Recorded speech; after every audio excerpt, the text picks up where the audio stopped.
আগত ২০২৬ সাল ১ম মাস জানুয়ারি মাস কেমন যাবে মিথুন রাশির জাতক-জাতিকাদের, এই নিয়ে বিস্তারিত আলোচনা করব। অর্থাৎ মিথুন রাশির জাতক-জাতিকাদের আপনার মাসিক রাশিফল জানুয়ারি মাস নিয়ে বিস্তারিত আলোচনা করব, বোঝানোর চেষ্টা করব। কি হতে চলেছে আপনার আর্থিক উন্নতি, স্বাস্থ্য, দাম্পত্য পারিবারিক সুখ-শান্তি, লাভ রিলেশন এবং ব্যবসা, পড়াশোনা কেমন যাবে আপনি কিন্তু আগে থেকে জানতে পারবেন। আর আগে থেকে যদি জানতে পারেন, আপনি সেইভাবে চলতে পারবেন। কারণ আমি সবসময় বলি এই আলোচনা আপনাদের অ্যালার্ট করার জন্য। যখনই আপনি জানতে পারবেন, তখন আপনি সেইভাবে চলতে পারবেন। সেখান থেকে জীবনে সাকসেস আসবে। এটাই তো স্বাভাবিক। তাই আমি কিন্তু প্রত্যেকটা আলোচনায় আপনাদের একটা কথাই বলি, এই আলোচনা মানেই আপনাদের অ্যালার্ট করা, আপনাদেরকে আগাম জানানো, তারপরে আপনার দায়িত্ব। কিভাবে আপনি আপনার জীবনটাকে গুছিয়ে তুলবেন। অবশ্যই আলোচনা করব। আর আমি মাসিক রাশিফল, বার্ষিক রাশিফল অবশ্যই গ্রহের গোচরের উপরে নির্ভর করে আপনাদের সঙ্গে আলোচনা করি। তাই আমরা জানব এই বছরে ১ম মাস ২০২৬ সালের ১ম মাস জানুয়ারি মাসে গ্রহের গোচর কি বলছে? কোন, কোন দিক থেকে আপনাকে সাপোর্ট দিতে পারে, কোন, কোন দিক থেকে আপনাকে সাবধান থাকতে হবে, সবটাই কিন্তু বলব এবং বোঝানোর চেষ্টা করব। অবশ্যই সঙ্গে থাকলে সবটা জানতে পারবেন। দেখুন এই গ্রহের গোচর আমরা ধরে, ধরে তার শুভ ফল, তার অশুভ ফল, তারপর আপনার কোন দিকটা ভালো, কোন দিকটা খারাপ, এইভাবে বোঝানোর চেষ্টা করা হয়। এই জানুয়ারি মাসের ১৩ তারিখ থেকে কিন্তু গ্রহের গোচর আমরা দেখতে পাব। ১৩ জানুয়ারি শুক্র গ্রহ সে কিন্তু তার রাশি পরিবর্তন করবে। ১৪ জানুয়ারি রবি গ্রহ সেও কিন্তু রাশি পরিবর্তন করবে। ১৬ জানুয়ারি মঙ্গল গ্রহ সেও কিন্তু রাশি পরিবর্তন করবে। আর ১৭ জানুয়ারি বুধ গ্রহ সেও রাশি পরিবর্তন করবে। এই গ্রহগুলো রাশি পরিবর্তন করবে তার অবশ্যই পজিটিভ, নেগেটিভ দুটো ফলই আমরা পাব। সেখানে দাঁড়িয়ে পজিটিভ কিছু যোগ তৈরি করবে। সেই রাজযোগগুলো আপনার জীবনে কিছুটা উন্নতি অবশ্যই করবে। তাই ওভারঅল যদি বলা হয় তাহলে কিন্তু মিথুন রাশির জাতক-জাতিকাদের এই জানুয়ারি মাস মোটামুটি ভালোই কাটবে। বিস্তারিত তো আলোচনা করব, সেখান থেকে বোঝানোর চেষ্টা করব কোন, কোন দিক থেকে ভালো কাটবে। সেটার সঙ্গে থাকলে আপনি কিন্তু বিস্তারিত জানতে পারবেন। অবশ্যই আলোচনা থাকবে, আলোচনা করব। তার আগে আমার সাথে কিভাবে যোগাযোগ করবেন সেই বিষয়টা একটু বলে নিই।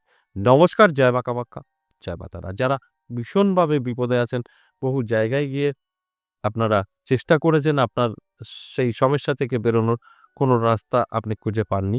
আমি বলব একবার হলেও আমার সাথে সাক্ষাৎ করতে পারেন।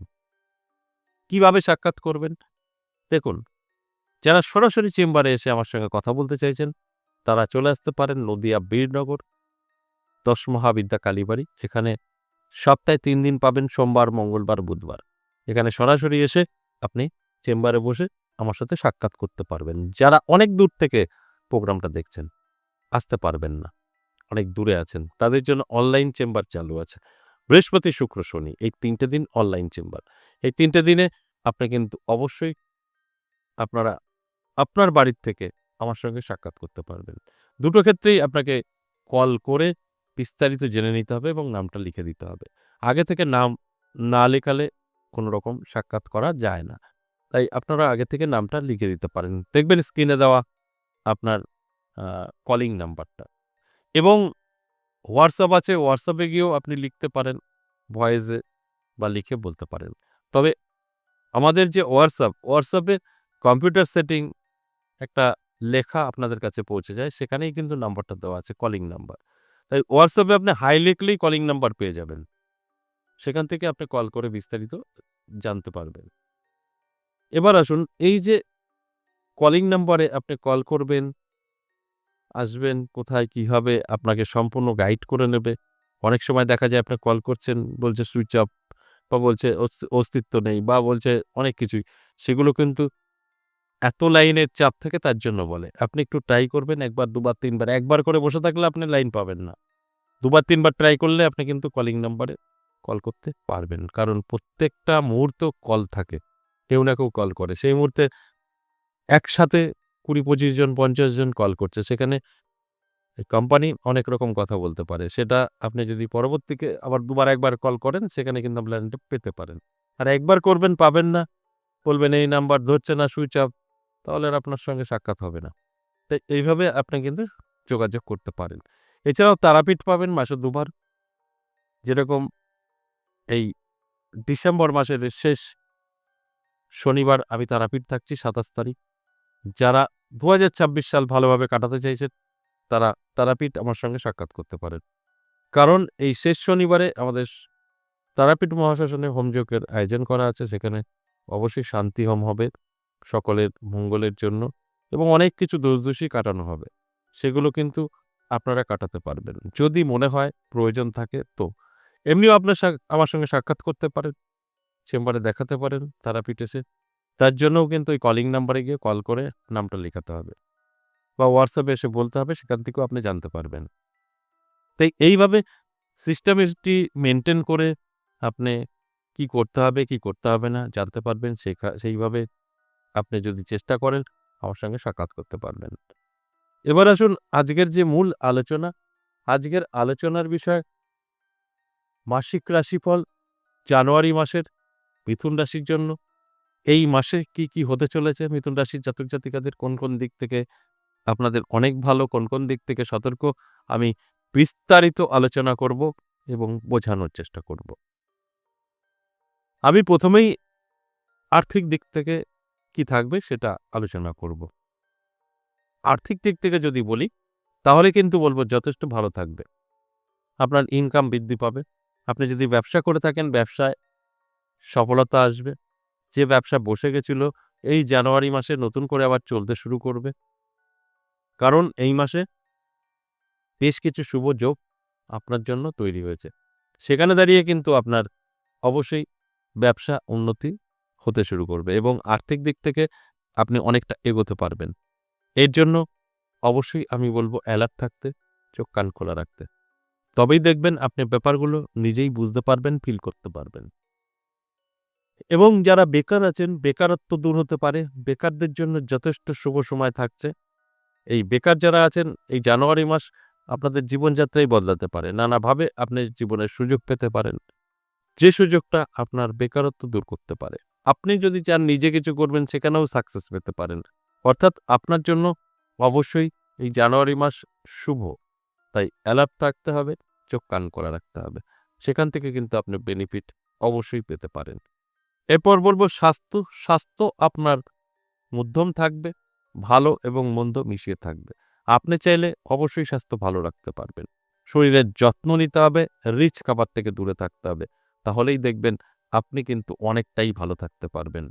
আর ভালো থাকলে অবশ্যই আপনার ইনকাম বৃদ্ধি পাবে। এটাই হচ্ছে মূল বিষয়। স্বাস্থ্য ভালো তো সবকিছু আপনার জন্য ভালো। এবার আসুন যারা পড়াশোনা করছেন স্টুডেন্টদের ক্ষেত্রে বলব। স্টুডেন্টদের ক্ষেত্রে বলব কিছুটা চাপের বিষয় থাকবে।